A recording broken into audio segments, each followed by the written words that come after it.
So what I have here is the original Surge Play plug. This was the original model that I took a mold from. Somebody wants a bigger cockpit for long legs, so I'm going to just bring this back a little bit, because obviously I need to move the center of gravity back a bit for a bigger person, taller person, and then I'm going to move the cockpit further forward. So I'm going to see if I can get another 5 inches. I can definitely get 3 inches there, 2 inches there, which will give me 5 inches in total. It's a lot of work for what it is, but worth doing to get the right kayak for somebody. So basically what I'm going to do is I'm going to do the alterations, drop the plug model back into the hull mold, and then remold the full deck of this kayak. And I've got that mold with a bigger cockpit. Yeah, a lot of work, but at least it'll be another option to the Surge Play if people have got long legs. You want to sit in the seat and lift your legs out either side of the kayak for portaging and all that sort of stuff, where if you have to lift yourself out of the kayak first and then remove your legs, it just becomes a bit awkward.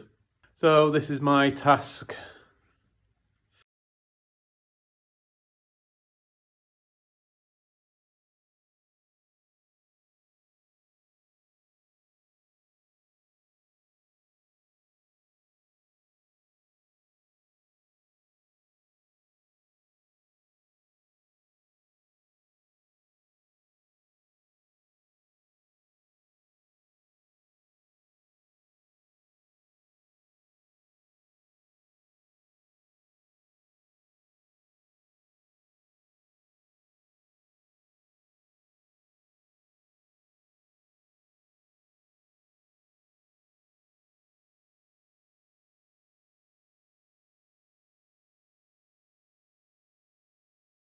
Right, bit of an update.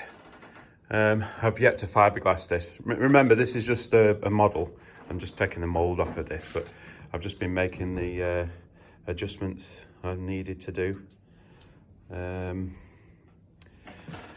yeah, it's a bit of a mission doing all this. It's like you just have to build the shape up. But like I say, I'm going to stick a load of fiberglass on this now, let it set, and then sand it all down and get it as smooth as the rest of the plug mold model. Sorry.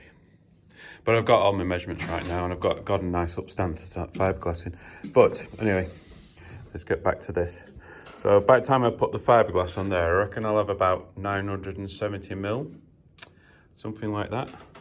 So excuse the dust on this kayak at the moment, but if I transfer that over, so inside measurement there, if I put the inside measurement at 970 there, and we have a look at the front, so I reckon I've gained about 5.5 inches, something like that. Probably pushing 6 inches. And like I say, because I've been able to keep the sweetie hatch, so I've brung the cockpit to like here, if you will. You can see it on the dust. But at the back here, I've also brung it back to about here, you see. Ignore the dust, it's a bit of a dusty workshop at the moment. So that's where I've gone. So we've gone 3 inches there, 2 inches there, which means we can move the seat and the bulkhead back 2 inches, which gives you a good 5 inches, if not, probably more like 5.5 inches at the front, and it keeps the sweetie hatch. One thing I've done, I've reshaped the sweetie hatch on the front. That's why you can see the thing I've done. So I've tried to get that a little bit lower, so it's just out of the way a little bit more, and I've just shaped the sides of it a bit, because I think one thing I wanted was a little bit more room for pulling the hatch off. So while I'm doing it, I thought I'd make them adjustments. I like that as it is, don't get me wrong, it works, but it's just it's quite tight. It's really tight on the rim. I just wanted a bit more of a chamfered side to it, and then get it a little bit deeper. So if you look, so that's what I've done there. So it'll sit more in the middle and have more chamfered sides.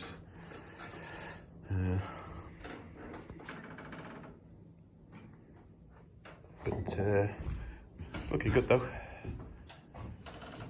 Let's see what I'm trying to achieve. Yeah, that was the other thing as well, bringing this back. In a way, I'm glad I left that bit of room now on the original kayak. I always thought to put this too far back, you know, for like popping the hatch off and reaching round into it. So by the time you get your the rim combing on there, it'll come to about here, you know, the external, and then there'll be just enough room to put your spray deck in, but that'll be closer to your seat as well for reaching. I always felt like I'd left it a little bit too far back, if you see. But anyway.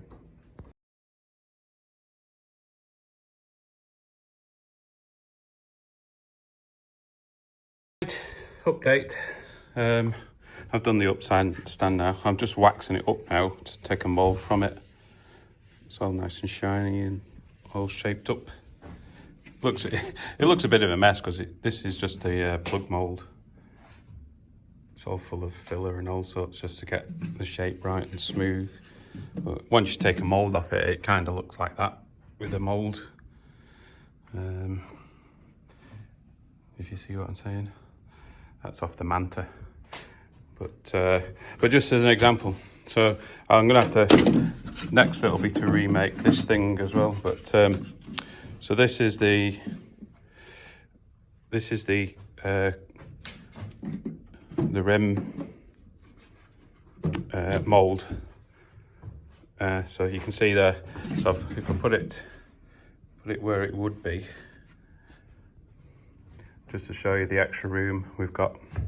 So you've got that much more extra room, which is pretty cool. And I've whilst I'm doing it, I've made the keyhole slightly wider as well. So the only thing I need to do now is, can you see where the thigh braces are that makes the keyhole shape of the cockpit? I'll need to build that back again. So, but I'll have to wait till the kayak's completely finished.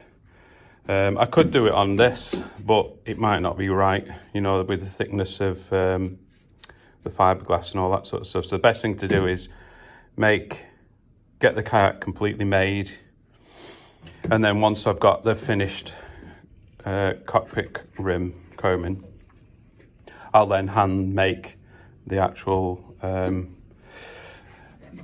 rim that will hold your spray deck on. Once that's done, I can then take a mould from it, but I'll have to have the kayak made, and then I can do that job. Let's have a measure now, see where we're at. So, looking at that from the cockpit mould, we've got, I reckon we'll have about 5.5 inches. See where my thumb is there? Maybe 5.25 inches, which is pretty good. But you can tell the difference. There is a massive difference. You know, I think 7 inches would be just too big. But I mean, that's when you. I mean, I'm rule of thumb. I'll be the same as you. When I'm getting out, I'm sort of my tippy toes are just catching the inside of the cockpit here, if you will. So to think if your tiptoes are going to catch the inside of the cockpit there, you've got like another 6 inches more room. And I think with this being a little bit wider, you can sort of like put your foot to the side, twist it out a bit better. You don't have to have that completely straight leg, if you will. I don't know if that makes sense. You know, so like as you're taking your foot out, you can sort of like kick it to the side and take it out as well, so which will give you it'll feel like a bit more roomy. So yeah, that's where we're at. So yeah, so I'm waxing it up now. Basically, I've just repolished all the model, and I need to put at least 10 layers of wax on it, and just leave it for 48 hours for the fiberglass and all the fillers I've used to completely set. Otherwise they'll chemically bond to each other when I start making the mold. The resins are really quite solvent, especially the polyester resin, so it will reactivate the fiberglass underneath if I put it on too early. So I definitely need to leave it 48 hours before I start molding the mold process, but it just gives me time to you know, every couple of hours come and do a layer of wax on it, and nothing will stick then, and it'll be all nice and shiny.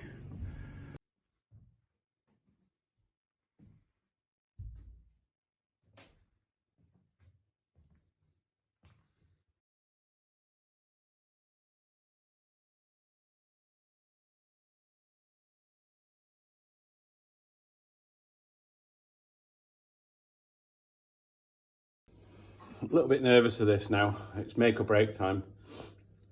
This isn't a kayak reveal. I've just made some alterations on a model that of the Surge Play. I made a bigger cockpit, and this is one of the major worries in the fiberglass industry when you're making molds or something, that mold just might be stuck on. I might have just added extra layers to the model and that mold will just never come off. Or I've done my job right, I've put enough release agent in there and wax and all that sort of stuff, so it just pops off. But it's make or break time. I'm gonna see if it'll come off now. Let's see if a week's worth of work and a few hundred quid's worth of fiberglass has done its job.